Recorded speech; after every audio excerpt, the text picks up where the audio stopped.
লক্ষ্মীপুরে রহমতখালী খালের ব্রিজ ভেঙে পড়ায় যোগাযোগ বিচ্ছিন্ন হয়ে পড়েছেন ৬ ইউনিয়নের বাসিন্দারা। বন্ধ রয়েছে কফিলউদ্দিন ডিগ্রি কলেজ সহ ৬টি প্রতিষ্ঠানের শিক্ষা কার্যক্রম। পাশাপাশি ব্যাহত হচ্ছে ব্যবসা বাণিজ্য। দ্রুত বেলি ব্রিজ চালু করে বিকল্প চলাচলের ব্যবস্থা করার দাবি স্থানীয়দের।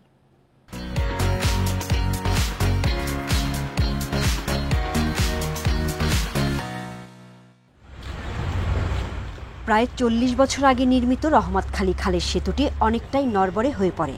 পানির স্রোতে নভেম্বরে হঠাৎ ধসে পড়ে ১৯ মিটার দৈর্ঘ্যের সেতুটি। এতে যান চলাচল বন্ধ হয়ে লক্ষ্মীপুর সদর, চন্দ্রগঞ্জ, শেখপুর, রাজাপুর, রামকৃষ্ণপুর, চরশাহী, বসুরহাটের যোগাযোগ বিচ্ছিন্ন। চরম দুর্ভোগে পড়েছেন ২ লাখের বেশি মানুষ। গাছের গুঁড়ি ফেলে ঝুঁকি নিয়ে খাল পার হচ্ছেন স্থানীয়রা। আমাদের রিক্সা চালাই, আমাদের শেখপুরে আমাদের বাড়ি। এখন আমরা ৪ কিলো ঘুরি, এই আবার শেখপুরে আসতে হয়। ব্রিজটা ভেঙে যাওয়ার কারণে পাশাপাশি এই এলাকার যে গ্যাস লাইন, একমাত্র গ্যাস লাইনটা ছিল, ওটাও বিচ্ছিন্ন হয়ে গেছে।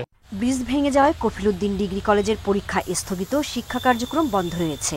এছাড়া ৬টি শিক্ষা প্রতিষ্ঠানের প্রায় ১০,০০০ ছাত্রছাত্রীর শিক্ষা কার্যক্রম ব্যাহত হচ্ছে। মূল সড়ক এটাই, তো আমাদের শিক্ষা প্রতিষ্ঠানগুলো অফ হয়ে গেছে এই ব্রিজটা ভাঙার কারণে। এখন শিক্ষার্থীদের পড়ালেখার অনেক ক্ষতি হচ্ছে। সাময়িক চলাচলের বিকল্প ব্যবস্থা করতে স্থানীয় সরকার মন্ত্রণালয়ে চিঠি দেওয়া হয়েছে। ডিপিপিতে যেহেতু আছে, এটা আমাদের অতি সত্বর অনুমোদন হয়ে যাবে।